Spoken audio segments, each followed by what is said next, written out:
during the break, I had a chance to talk with young Michael Fagan, future star on our tour, and he bowled on 15 and 16 last night, and he told me that the right lane has a little hang, and the left lane was actually the better of the two lanes.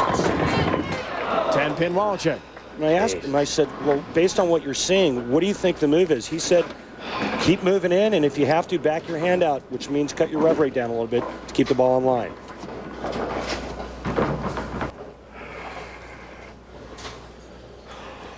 Lonnie telling us winning his first ever title hasn't changed him much.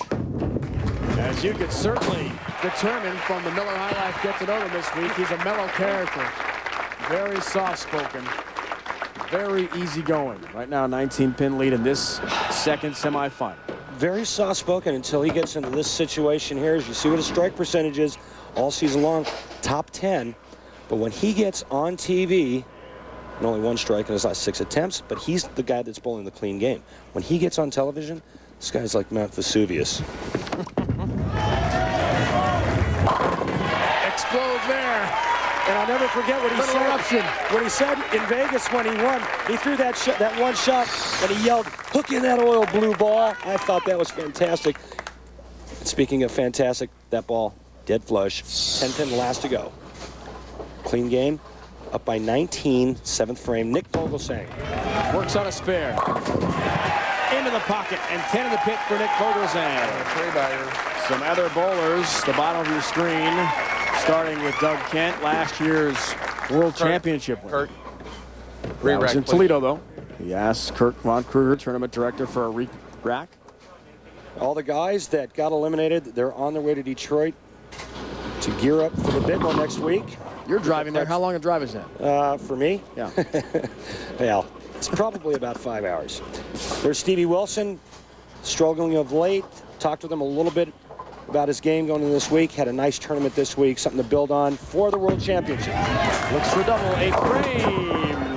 Oh, my goodness, the 7-10. No light. Hey, if I make it, do I get the million? That's nice, Nick. If Nick wants to know if he makes this, if he gets the $1 million from Odor Readers. If anybody can make this, this guy can. Watch this heat. Just 3 all-time on TV. And a jacket. Oh, takes out the 10. Well, it was a good shot. The ball came in light, half pocket. This is, even in slow motion, that's really fast. Gosh. 35 miles an hour, you think? It's got to be up there. 35, right? Probably not. I would say probably 28 or 29. All right, that's up there. Doesn't happen much. No, Tommy Jones did it. Plus 1 cent. 7-pin here. Waliczek.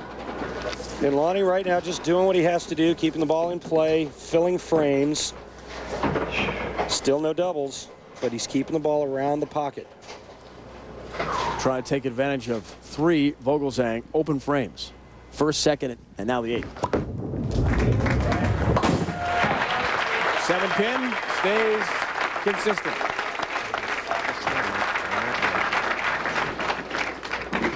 And a big 31-pin lead. Last time on TV in Vegas, he defeated our Tim Chris, who works with us on our TV track. 237, 213. And Patrick Allen for the title, 260 to 246. Saw the max scores in this semifinal.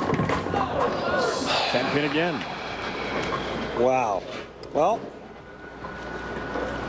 you heard Dave DeAnchemont say when he shot 190, that's a pretty good 190 game. And Lonnie is doing the same thing, keeping the ball around the 1-3 pocket, and they're just not going down.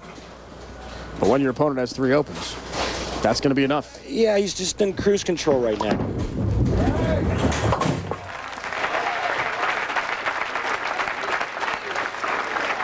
Keep working. Well, Nick-Vogelgesang can strike out for 185, which would force Lonnie to mark in the 10th. Not likely, because Nick has not doubled all day. Good point. There's one. Oh, pretty good last half of this game. Certainly happy about that. Really did. Heather McDaniel, fiance of Nick-Vogelgesang, and Haley Storm Vogelgesang. Nick wanted to be sure we give a shout out to Willard and Jolene, his adoptive parents, Mary and Keith, his birth mom.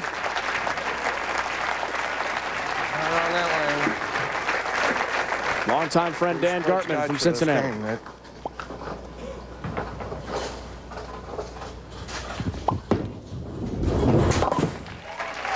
And a good lesson learned today. I will strike on this lane one day. For Nick. Yes, that's true. He has not struck on that lane the entire game. But a good lesson for him. He's going to take this, apply it, go on to next week, work during the offseason, and come back with maybe a little vengeance next year. First ever TV appearance for Nick-Vogelgesang, and Lonnie Waliczek has wrapped up this match. Nick only earning just about $8,800 in 9 events total coming into this one. Well, he's wrapped up $10,000 by taking at least 3rd place. Lonnie Waliczek has secured himself at least $20,000, perhaps $40,000 if he can win this tournament title.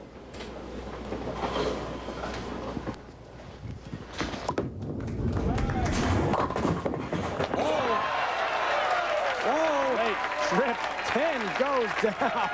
Hey, you want to know how you make the 7-10? Well, watch what happens here. The pin goes into the back and comes out, gets the 10 pin. Same kind of idea for the 7-10. You throw hard at one, you get one to pop out and get over there and get after the other, whether you're shooting the 7 pin or the 10 pin. Here, Lonnie rooting himself on. That's because Lonnie Waliczek works very hard as a sports psychologist. He's getting himself prepared mentally for the next round. And that'll be against Tommy Jones for the championship in Louisville today.